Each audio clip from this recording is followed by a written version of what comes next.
Hats off to Lidl. I've just popped down to my local Lidl branch, obviously. I only went in to get like eggs and stuff.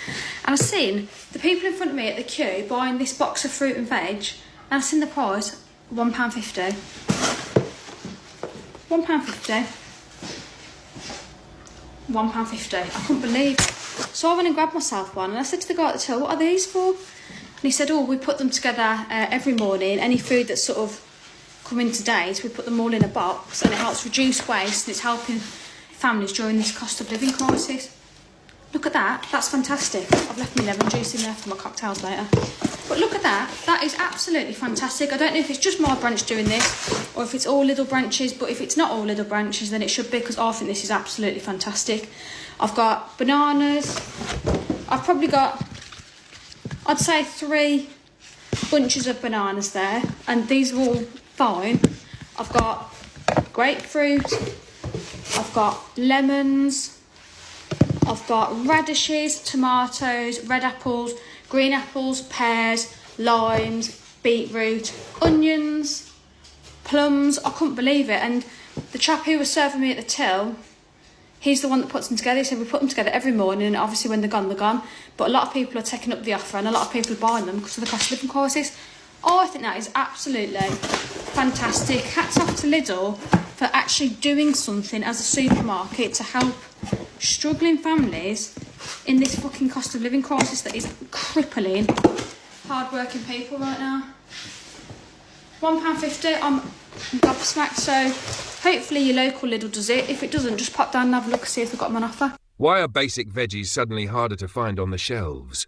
What's really behind the shortage? And why is it hitting everyday shoppers the hardest? A lot of people are asking, where's the fruit and veg in our shops? So I'm going to tell you what's happened. I'm Leanna Byrne and I'm a business journalist for the BBC. And this is something that we've been covering on my programme Marketplace. So there's a couple of reasons why we're not seeing tomatoes, raspberries, cucumbers, bags of salad, apparently as well, in the shops. First of all, we source a lot of those items from overseas. And Spain, for example, that's a huge export of tomatoes. They've been having really bad weather lately. And bad weather means that you can't grow as many tomato plants. But then on the flip side, I mean, we do grow tomatoes here in the UK. And we also grow raspberries and other items like that. But the problem is, because supermarkets aren't paying these suppliers enough, they're just not planting them anymore.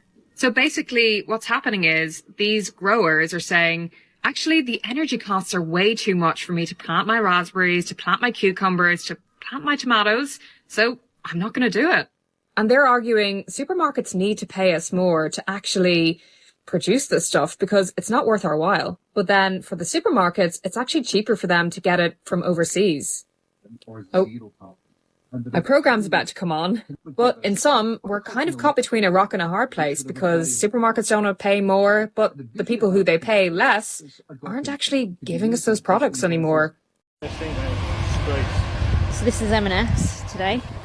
So we've got loads of bread, ready meals. Oh, just get my light on for you. This is what's in there today. All these ready meals, all this food. Serves 12 to 14. Look at that. £30 bucks in bacon. 26. Look at that, 75 quid. 75 quid. And then there's all this, our best lasagna. All these.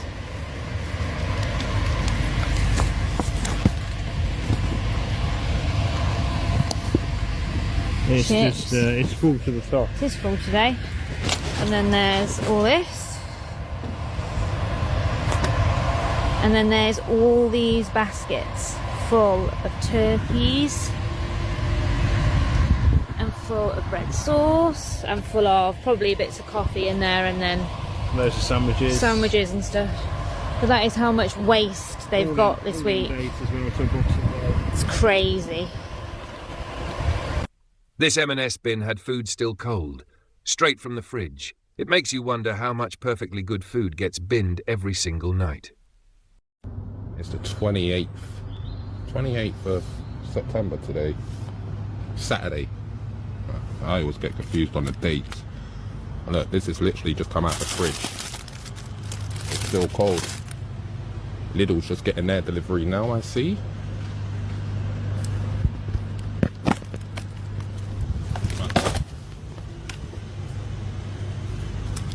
This is what Marks and Spencer's does. They hold on to the stuff for a couple of days before it comes out.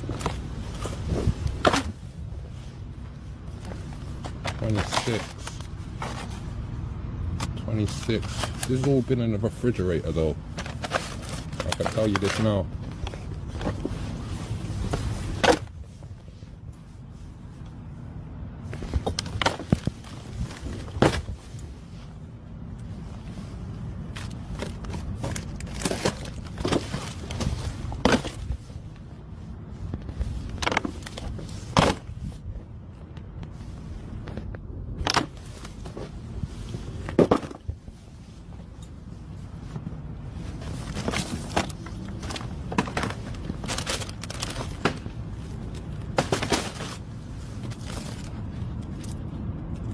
Here's the 28s here, look, for partner use only. Clearly it didn't go for the neighbour partner, did it? Oh, what is this we have here? This is meringue. I can't believe this. BBC licence fee warning as new overhaul means costs will depend on the price of your house. Number one, having to pay TV licence is a madness. No other country does this apart from the UK. Everything you need to know about the grocery tax and how you can avoid paying it. You see, this tax was put in place not to the consumers, but the supermarkets and the people supplying the shit to them. And not all supermarkets are going to be pushing it onto consumers, so I'd say boycott the ones that are. So I've just received an email from my employer and I now am aware of what a taxable benefit is. And if you didn't know, of course, it's a fucking joke. Working out council tax is probably the worst thing ever. I'm about to move into my first flat on my own. I get a 25% reduction, but when you're living with two people or more that aren't students, there's no reductions you can get. Okay, real quick, okay, because I need to check something right now. I just got my council tax bill. Monthly, the bill has gone up to £172 a month. What? For a 2-bedroom flat? Is that correct? Am I being scammed? Maybe I'm being scammed. I don't understand. What are other people paying for council tax, by the way? For the size of their property, what are people paying? Because honestly, I feel like the calculations are calculating wrong. I had to call the man. He was like, no, that's correct. If I live in inner city London, then yeah, maybe. But I don't. I'm in the sticks. What the hell? £172 a month for a 2-bedroom flat. Am I right to be shocked? Is this too much? Are other people paying this much? I'm so confused.com right now. I'm so confused.com and I'm so annoyed. Anyway, what can I do? I've got to pay it. So Labour strikes again. Excuse the sniffles, I've got a fucking flu. But I just had to comment on this. I did my weekly Tesco shop. I usually use Tesco because it's more convenient for me. Not the point. But I've already seen significant changes in prices because of Labour increasing NI costs and all that other shit that they're doing. And just like 300 grams of cheese, right? Like a block of Tesco cheese has gone up by another 20p. It's £3.20 now for that block of cheese. And, you know, cheese is bloody expensive. But then on top of that, the one that I saw the most significant increase on was their meal deals. And, you know, I get them occasionally if it's convenient. But the meal deal with the club card cost was like £3.40 just a few days ago or a week ago, thereabouts, when I last saw it. Well, I do in my shop. £5 if you've got a club card now. The only reason people go for those cold, dry breaded sandwiches is because the meal deal makes it worthwhile. Now it's a £5, it's not worth the hassle, which makes me wonder just how expensive the items included in it have now become. Crazy. Keir Starmer stuff. Fuck off. Simple things like that are gonna really push the people on the breadline as it is. It's absolutely insane. Let me show you some taxes that you have to pay for in the UK that you probably didn't know about. So the first thing is the stamp duty rate. If you want to buy a house or property in the UK, for the first 300k, you don't pay any duty stamp. But from 300 to 925k, expect 5%, and then 10% and 12%.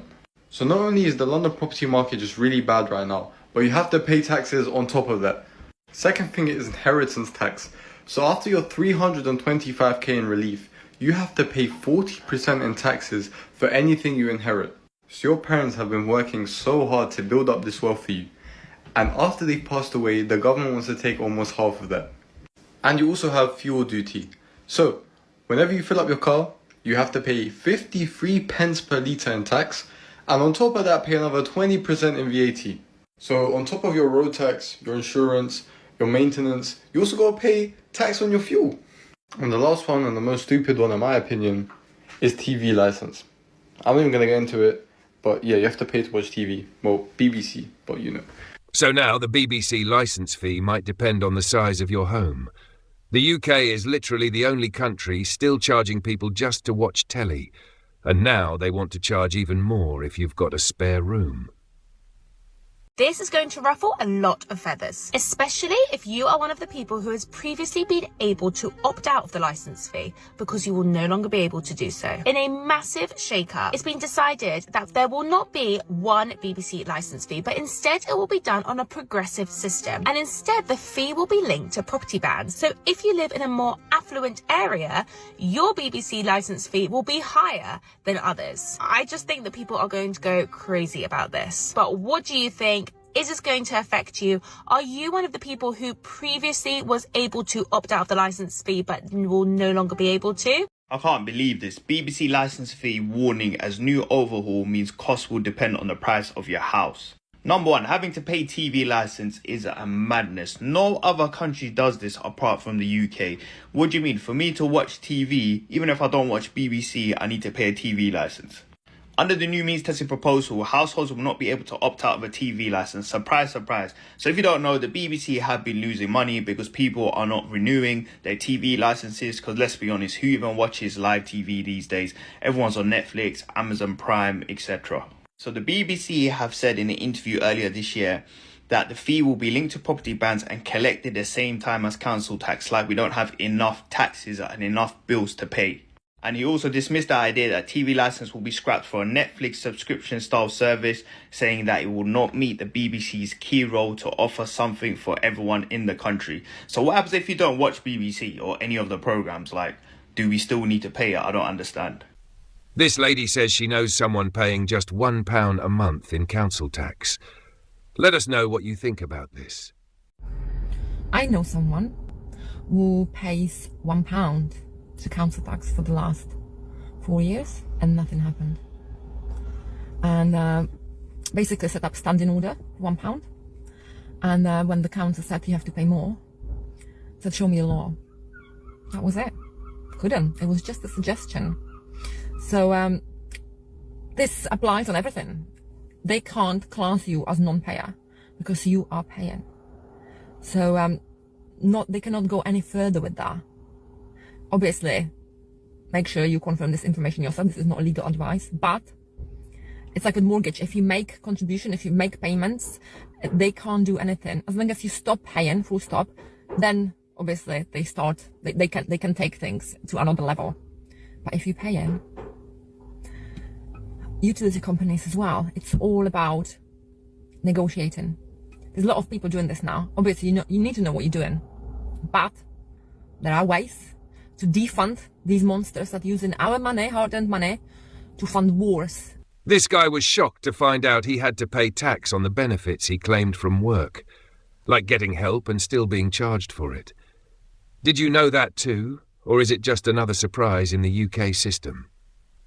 So I've just received an email from my employer and I now am aware of what a taxable benefit is. And if you didn't know, of course, it's a fucking joke. So one of the things my company offers is it's through Medicash. And if you have a sports massage, physiotherapy, need glasses or dental appointment, they'll basically pay for it. So they pay the company and then you claim it like an insurance claim. And now I've had the bill for the year. I've claimed £200, and because that's additional money on top of my wage, I have to pay tax on it. I was not aware of this because my company has already paid VAT on the service to pay for the insurance, and now I have had that passed on to me. So it is a benefit, but it's only actually 80% of the benefit that they claim it to be. This is obviously not exclusive to my company, and it's not the company's fault. They're still offering a benefit. I'm still getting something out of it.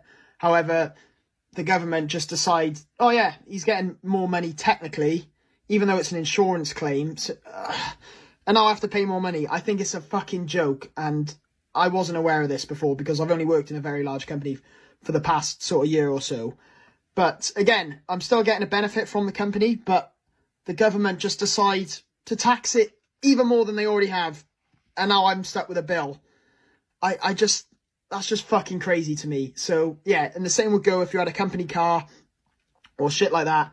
You have to pay tax on it. If you're a bit older, you're probably aware of this and it doesn't come as a shock, but I've never heard of this before, and it's just one more way the government can just fuck you. I just think that's a fucking piss take, in my opinion. Might be a bit naive of me, and I realise I'll have the communists on here saying, oh, well, the billionaires could just put benefits through and yeah, whatever, but for normal people like me, I think it's a fucking joke, so let me know what you think. Working out council tax is probably the worst thing ever. I'm about to move into my first flat on my own. I get a 25% reduction, but when you're living with two people or more that aren't students, there's no reductions you can get. It goes up quite quickly from something like band A, band B, to band C, D, E and F, which are astronomical. Depends on your area. B is around 2,000 a year, all the way up to like E being like 3,000. Why does no one tell you about this in like school and stuff?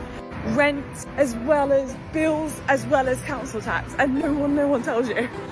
It's really good to look into, because as a student I never was educated on it, because every time I was renting somewhere they were doing the council tax exemptions. I don't know, I guess if your parents have done it and like involved you in the process you'd know, but I guess they just never think about involving you. Big supermarkets are quietly passing extra costs onto shoppers. This lady explains how to avoid sneaky grocery taxes the next time you shop. Everything you need to know about the grocery tax and how you can avoid paying it. You see, this tax was put in place not to the consumers, but the supermarkets and the people supplying the shit to them. And not all supermarkets are going to be pushing it onto consumers, so I'd say boycott the ones that are. But which supermarkets are the ones pushing it onto their customers, you ask? Asda, Morrison's, Sainsbury's and Tesco. But how do I know this? They are quite openly admitting that they're pushing all their taxes onto you. See, the Asda boss declared this after the budget, that we don't have a magical money tree and the prices will have to rise for the consumer. That's Asda openly admitting that they're going to get the customers to pay their employers' national insurance. And who are they kidding? They haven't got a magical money tree. Asda's profits went up by 24% last year, raising them £1.1 billion in 2023. You see, they're not bothered about their customers.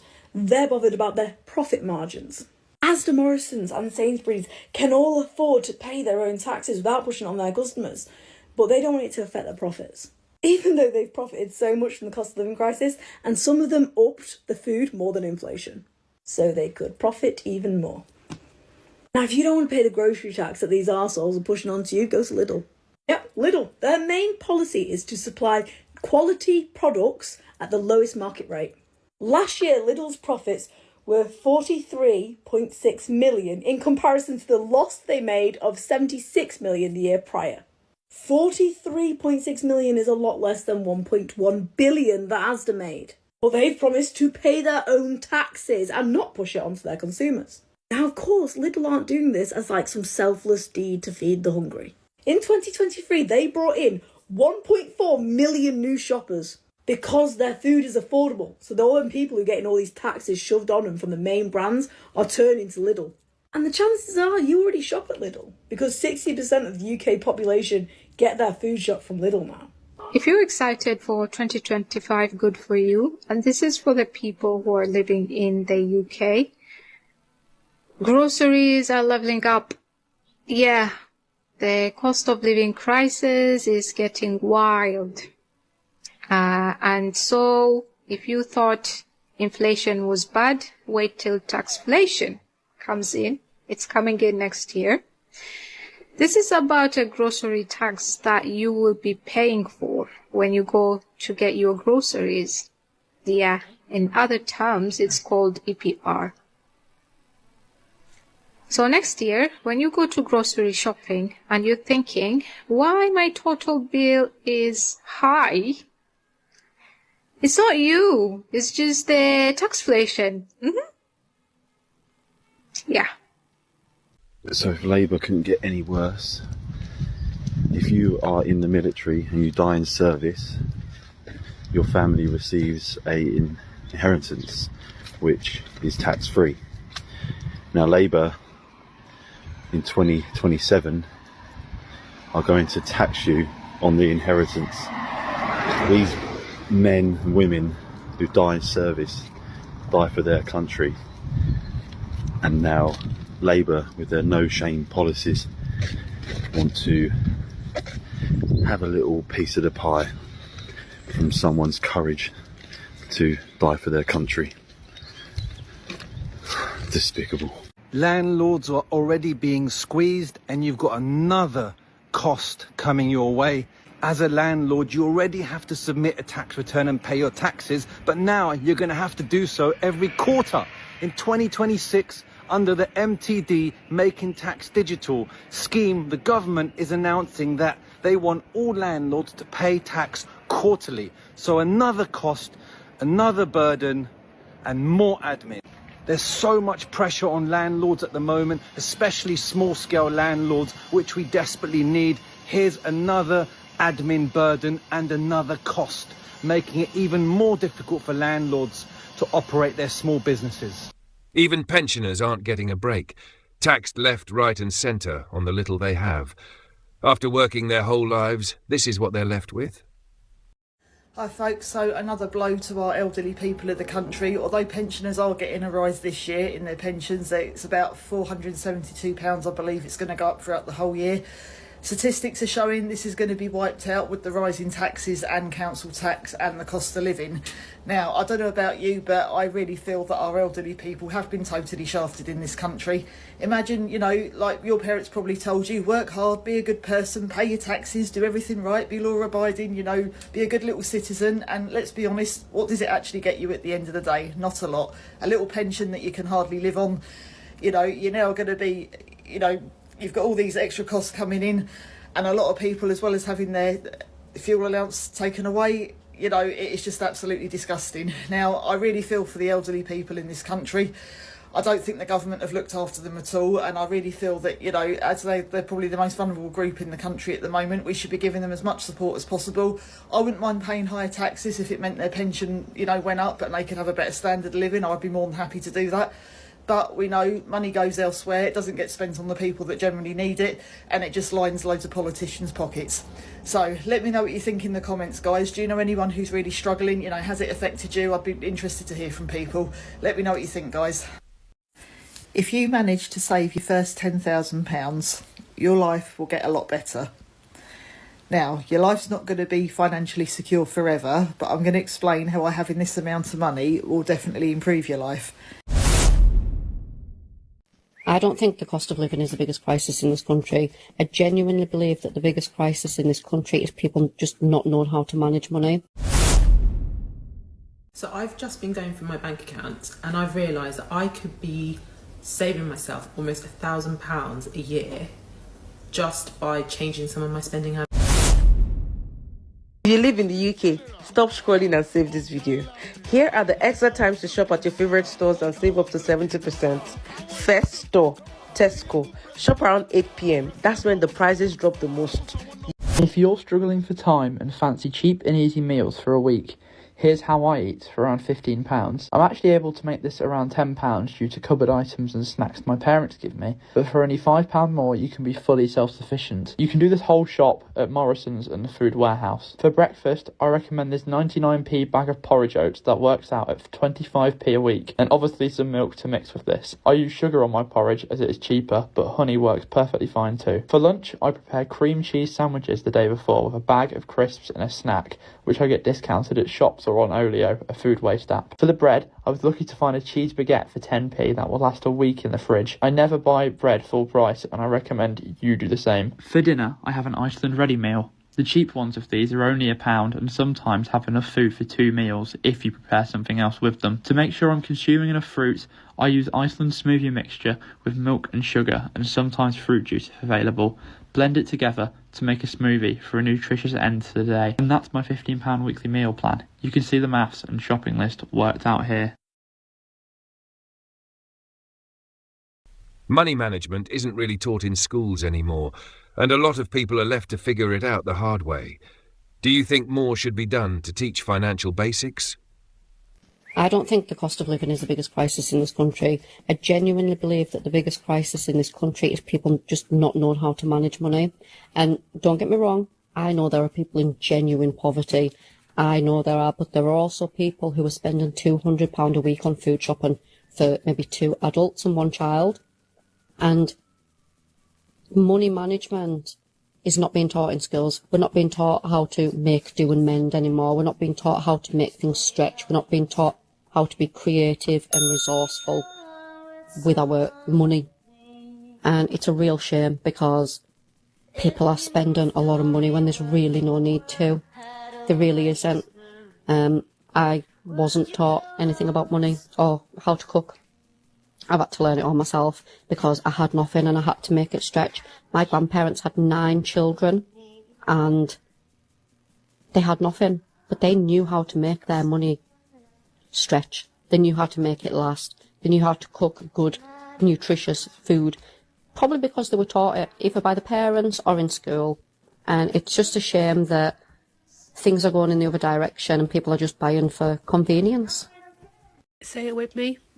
Just because we're on a budget doesn't mean we're going to buy foods that we don't like to eat. Hi, I'm Ruth and I help people save money on their groceries in the UK and to build a stockpile on a budget. I find comments like this really helpful because it allows me an opportunity to clarify what it is that I mean when I say building a stockpile and shopping for groceries on a budget. So here we go. The post that I put up about preparing for a recession wasn't intended to tell you just to buy a load of cheap stuff. Buy it if you want. Absolutely. Cheap stuff, not so cheap stuff. It's all good. It's within my budget. What's within you? A budget is simply a plan for your money. It doesn't mean you're skint. It doesn't mean you're broke. It doesn't say anything about you. It's a decision you've made to spend a certain amount of money on a certain category of item that you need to buy or you want to buy, such as food. Branded. I do not like off-brand stock pots or stock cubes, whereas I'll happily buy baking ingredients off-brand. I choose to spend a little bit more money on something like this. Off-brand, I don't care where the white pepper comes from. So as far as I'm concerned, it's you do you. You decide on the amount that you have to spend. Buy brands where you want to buy brands. Don't buy brands where you want to save some money.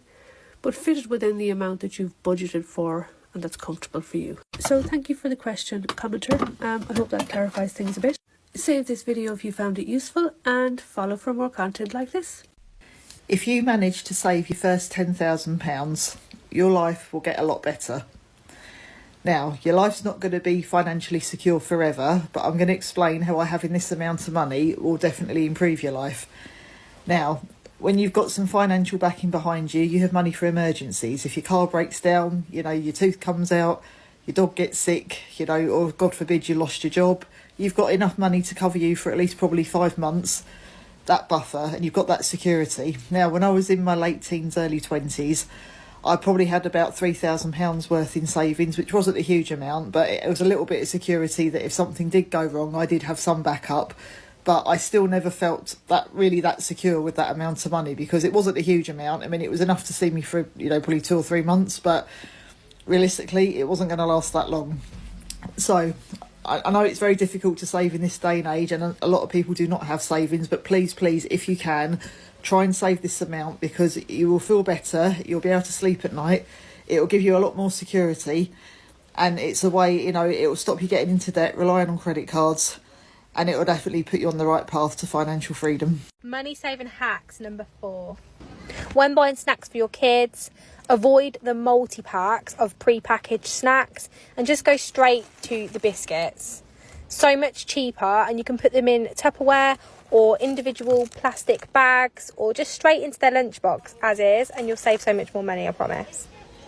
I've just been going through my bank account and I've realised that I could be saving myself almost £1,000 a year just by changing some of my spending habits.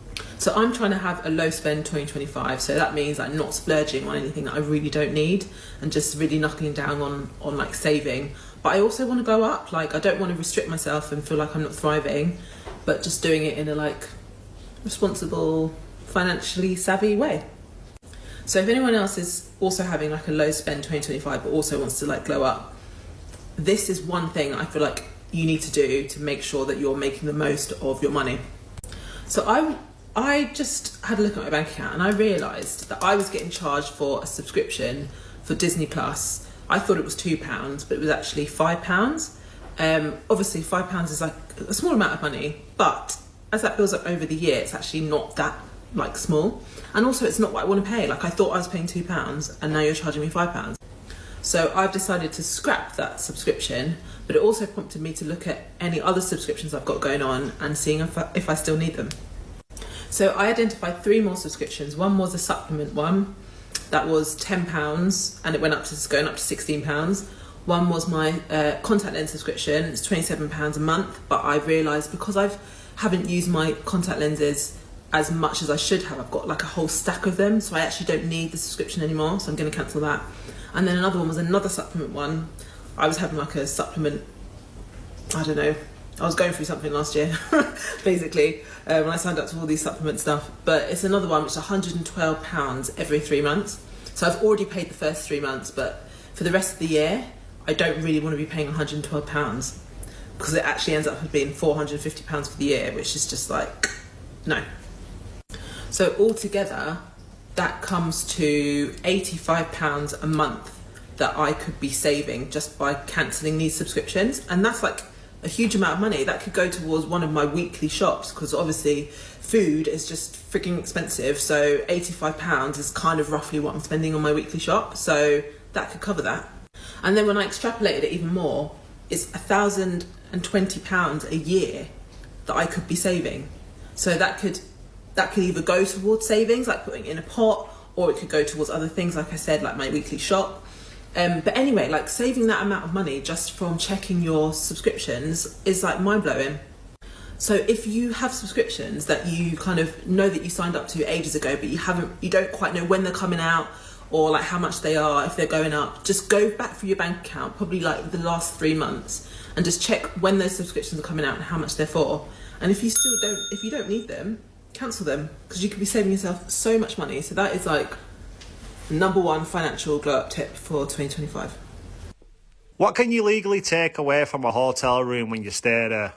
Well, first of all this tea, coffee, sugar, milk, that's yours. You can take that, no bothers. It's all complimentary and they expect you to use it in your stay. So I don't think they'll have an issue with you taking that stuff. But what else can you take? Well, in hotel rooms these days, there's not a lot of stuff. There's this disposable bag, I'll take that, and I'll definitely take the toilet roll. This might remind you of that Friends episode when Ross gets carried away taking stuff from hotel. Like when he took batteries out of the remote, but this remote doesn't look like you can take the batteries out. And I think that's still dodgy, so don't do that. And anything like sheets, towels, coat hangers, that's hotel property, so I wouldn't go there. But you can take the bin liner though if you want to be super cheap. And in the bathroom they might have soaps and stuff, or if they have a soap dispenser, you could get an empty bottle of water and fill it right up. Because all the hair and body wash and hand soap, that's complimentary. So I don't see it being an issue taking loads. You could just be a really clean person. And you might get away with taking something like a pillowcase, but it's still classed as stealing, so I'll just avoid it. But the rest, you'll get a couple of quid back on your stay. Come shopping with me in Aldi while I share how to save money when shopping, as someone who spends £200 a month on food shops for 2 people. My first tip is to shop at a low-cost supermarket. I've tried other supermarkets and I just can't see how it makes that much of a difference to justify the price. Aldi is my personal favourite and also most convenient for me. My next tip is to be organised and meal plan. Each week I go through various recipes, choose ones we like and buy ingredients based on that. This minimises so much waste, time when shopping and most importantly money. It's also so important to buy foods that you're actually going to eat. Don't buy healthy foods if realistically you're not going to eat them. You're just kidding yourself and wasting money. I also always check what I have in the fridge and freezer before buying. This week I had chicken breasts in the freezer, so I didn't need to buy as much meat, and the same applies for veg and tin food, which lasts ages. Here are some of my top ways to save money when shopping. As a couple in our 20s, we spend £200 a month on our food shops, and this week the total bill came to £45.92p. A valuable tip from this woman: knowing the best times to shop can really help you save, especially with how prices keep jumping. Do you know there's a secret time to shop when food is up to 70% off? If you live in the UK, stop scrolling and save this video. Here are the extra times to shop at your favorite stores and save up to 70%. First store, Tesco. Shop around 8 p.m. That's when the prices drop the most. Yellow sticker heaven. Next, Aldi. Aldi does early morning reductions. Be there before 8:30 a.m. for red sticker deals. Bakery, meat, snacks, name it. Then Asda. Asda starts from 7 a.m. again at 5 p.m. and then by 7:30 p.m. that's when prices get slashed. Next, Lidl. Lidl reduces early morning and before closing. Bakery deals are always fire. Download their app. They also have coupons on there for grabs. Next, Sainsbury. Shop around 4 to 7 p.m. for yellow and orange sticker items. Peak time is usually near closing. Next, Waitrose. Biggest drops are after 6:30 p.m. Check the daily bakery and ready meals. Next up is Co-op. After 5 p.m, Co-op starts heavy reductions. Sandwiches, meals, sometimes even wine. Also, Iceland and Farm Foods. Look out for multi-buy deals and app offers. Farm Food has crazy leaflet coupons. Stack them to save more. Finally, M&S. The discount in stages: 9 a.m. 10%, 2 p.m. 30%, 4:30 p.m. up to 70%. That's how you shop smart in the UK. Save this video, share it with a friend, and follow for more money saving hacks. Thanks for watching. This super easy hack is going to save you money. Now this hand wash is 69p and it's because the bottle already has a pump in it. Oops, just dropped that one. But this hand wash on the lower shelf that doesn't have a pump in it is only 55p. So you're saving 14 pence. Not a huge amount, but every little helps. And then when you take this one home, if you already have a hand soap, you just pop your pump in it. Here's a great breakdown from this guy, comparing supermarket prices to see how much you can actually save just by switching stores. The cheapest supermarket in November is, of course, Aldi, and the bottom of the list is, of course, Waitrose, almost £25 more expensive, or 26% more expensive. As you can see, Lidl doesn't follow far behind, then Tesco, Asda, Morrison's, Sainsbury's and Ocado. Where do you shop? Let me know down in the comments, but let me show you the next slide where we actually see some places have loyalty schemes. So Lidl has Lidl Plus and you can save a few pennies. Tesco is a bit cheaper with a club card, but interestingly is the Sainsbury's Nectar one. As you can see here, it's £106 with a Nectar card, but without it's £112, so you're saving £6 if you use a Nectar card. The other ones don't really make much difference. You see Lidl Plus is only a couple of pennies here. At Waitrose obviously don't offer this, so you don't get any kind of discount or anything, but it's interesting to see that loyalty schemes are being used more and more. What do you think of them? Personally, there's some issues I find with them. Certain people can't actually access them because you have to have a permanent address, etc., so they're not very inclusive. But where do you shop? Let me know down in the comments, and will this change where you shop? We've got a Farm Foods instead of the company shop. So here's some snap pots, 39 pence for 2, which is a bargain. We both had to get a basket because I forgot my trolley key. And these bird's eye freezer bits were 7 for £9. Now I believe they are at the moment on a better deal in Iceland, but still, if you don't have an Iceland local to you or whatever, this is still a really good deal. Here is some more of the bird's eye stuff included in the deal. There was so much. And these are great freezer fillers, and especially if you've got kids or you just want a quick and easy meal, fantastic. The Richmond sausages were 2 of these bags for £5. Oh, them ones were 2 for £4 actually. Oh, I don't know why that was different to the first one, but hey, still. Ham and pineapple pizzas were £1, but that's probably because they got pineapple on and that's criminal. Lots of snacks, muffins and cake bars and such like. Party rings, 2 for £1, and these biscuits were 3 for £1. Now these are quite nice biscuits, actually. And lots of sauces there, 39p. And these wafers, 3 for £1. Wagon wheel tea cakes, 2 for £1.50. Now these are lovely. These are Jade's favourite, them little cookies. And some more sweet treats. And Heinz soup, 5 for £5. Or 9 for £8. Which again is a good deal when you compare it to the supermarket prices. Because supermarket prices are just absolute madness. Baxter's chicken broth, 79p. Cream of tomato, 79p. As is the sweet potato and chipotle. Frozen veg, £1.9. I'll have one of them. And these mashed potatoes were 2 for £1. I really like the idea of them if, you know, you kind of live on your own or you just want a quick snack. Saves you making a lot, doesn't it? 79p for pot noodle. Scampi bites. Were they £1? Yeah, I think they were £1. Now these noodles, 4 for £1. Quick and easy dinner. You know, and nobody said it was nutritious. It doesn't always have to be. Sometimes it's just to fill a hole. And the mug shots were 5 for £3. The Knorr sachets as well were very cheap. Here is some peanut butter. And the Aunt Bessie stuff, 3 for £5. Roasties, mash, stuffing, Yorkshires. What was that other thing on there? Oh, I missed it. And here's some spreads. And little crackers, 4 for £1. The McCain chips, 2 for, was that £6? Can't even remember. 2 for £6.50, but the bags were massive. These little porridges were 3 for £1.20. A good deal on that. 3 for £6 on the Chicago town pizzas, which again is a good deal because if you look at the price of them in places like Tesco and Asda, they're just extortionate. 2 for £2 on the big bottles of pop. Proper old school bar, isn't it? And dandelion and burdock. And these, well, I wasn't sure what they were. They were like little crisps. And here's me just packing the bag away back to the car. And £29.04 on that, which we've got 2 bags full. So another good day bargain shopping. Bye. Mwah.